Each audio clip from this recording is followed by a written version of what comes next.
Alors, pour cette vidéo, je voudrais vous parler de la foi. On a beaucoup déjà parlé de la foi. À quoi ça sert la foi? Ça sert à ne pas avoir peur, ça c'est la première chose. Ça sert en fait à ne plus se sentir en danger dans le monde et ça sert à avoir confiance en soi, pardon.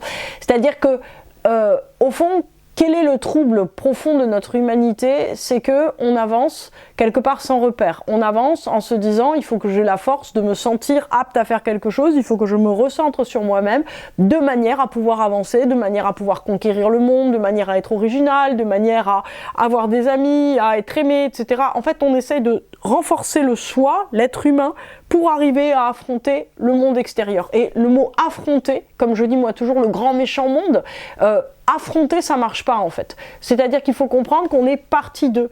Donc en fait, plus on est dans un processus de séparation, où en gros on met dehors les choses pour essayer, on va dire, de se faire nous-mêmes pour affronter le monde extérieur, moins ça marche. Et moins on a confiance en soi, et plus, d'une certaine façon, on est vulnérable et fragile.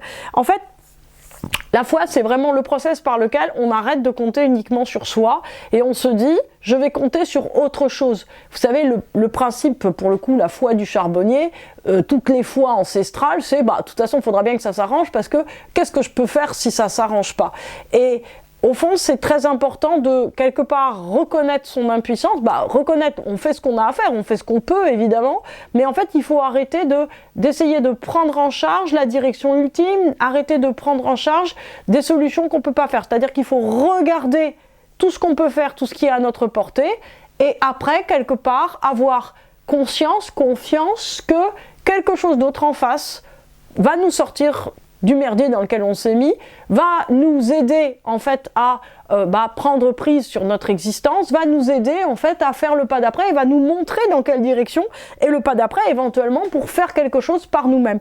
En fait, l'idée, c'est de sortir de la notion, le sentiment d'être en danger sur Terre, c'est-à-dire que tant que d'une certaine manière on se sent cerné par des choses qui sont hors de notre portée. Pourquoi hors de notre portée? Parce qu'on a fait énormément d'efforts et que ces efforts n'ont pas suffi. Ces efforts n'ont pas suffi, donc nous on se dit, en fait qu'est-ce que je peux faire de plus? Et on se désespère.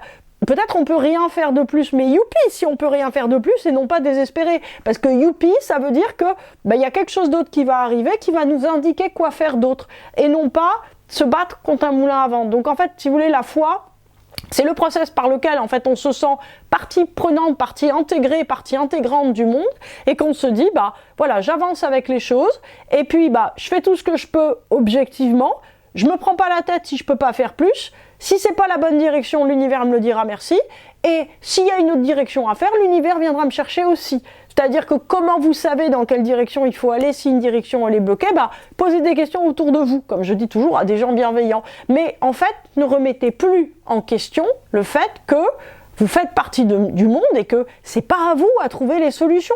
C'est au process de la vie que vous devez arrêter de bloquer. Si vous arrêtez de bloquer le process de la vie, vous verrez qu'une situation, en fait, elle se dénoue. Sauf que, qu'est-ce qu'on essaye de faire, nous? On essaye d'apporter nos propres solutions envers et contre tout et on fait des efforts désespérés. Qu'est-ce qu'on arrive à faire de cette façon? On se fatigue énormément et quand on est très fatigué, c'est comme un enfant qui a faim, on se met à pleurer et on a envie de dormir. Donc en fait on devient dépressif quand on est grand parce qu'on a trop fait d'efforts, parce qu'on a trop investi d'énergie. Quand on investit trop d'énergie dans une direction, c'est qu'on court derrière un but irréel ou qu'on essaye en fait d'une certaine manière de faire des efforts envers et contre tout pour faire sauter une direction qui n'est pas la bonne pour nous.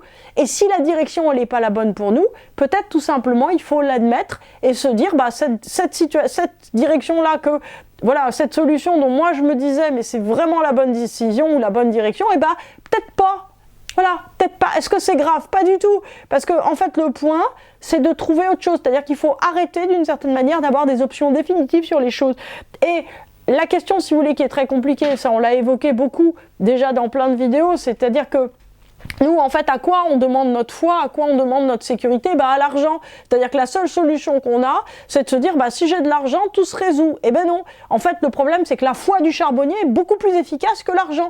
Parce que le charbonnier, je sais pas pourquoi on dit charbonnier, mais peu importe, je chercherai. Mais en tout cas, pourquoi c'est très important d'avoir une foi aveugle et totale dans le fait que l'univers nous prend en charge et nous protège et nous aide, en fait, on se dit, les trucs vont bien s'arranger. Parce que de toute façon, moi, je peux pas y arriver. Donc, je fais des efforts. C'est bon, c'est bien.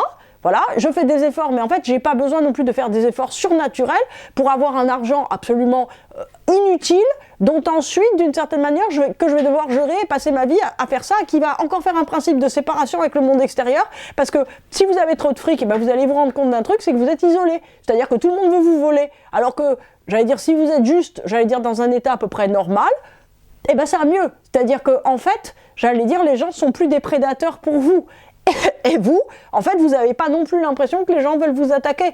Et au fond, ce qui est important, sans tomber dans un communisme bête, c'est-à-dire qu'il faut tout simplement, si vous voulez, penser que, au fond, tout ce qui est développé avec exagération aboutit à un blocage. Si, en gros, vous développez avec exagération un réseau sur TikTok et que vous devez poster 4 vidéos par jour, vous allez devenir fou avec ça. Si vous développez une addiction au fait de collectionner des timbres, ça va devenir fou. Si vous développez une addiction au fait de faire des livrets A, à un moment, ça va pas aller non plus. Si vous développez, en fait, une addiction à quelque chose, cette addiction vous fragilise. C'est-à-dire qu'il y a une espèce de principe d'équilibre qui fait que on doit pouvoir, j'allais dire, gérer ce qu'on a dans notre vie.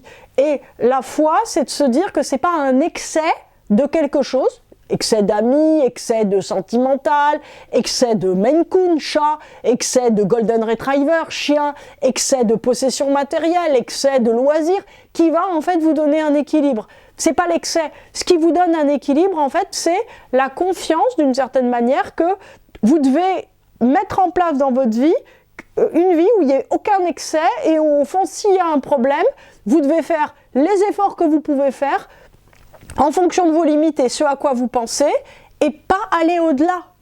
Et c'est ça le problème, parce que l'addiction à l'effort, l'addiction au fait de trouver soi-même des solutions et de vouloir tout changer est un des problèmes de notre société. C'est-à-dire que c'est très important de voir que fondamentalement, les choses qui marchent et se développent énormément sont des choses qui demandent évidemment du travail, évidemment des efforts, mais pas d'une manière à tuer la mule. Vous voyez, c'est-à-dire qu'en fait, la mule, elle est toujours bonne et elle peut continuer à courir. Donc en tout cas, le point que je voulais aborder avec vous, et on est dimanche, donc c'est très important, voilà, de se dire ça. En plus, pour moi, on est dimanche 1er mai. Donc en fait, si vous voulez, c'est important de se dire que une des manières d'équilibrer l'effort, c'est d'avoir foi dans le fait que l'univers aussi fait des efforts pour nous et d'avoir cette conscience. Et si on a cette conscience, en fait, on fonctionne en tandem et pas l'un contre l'autre.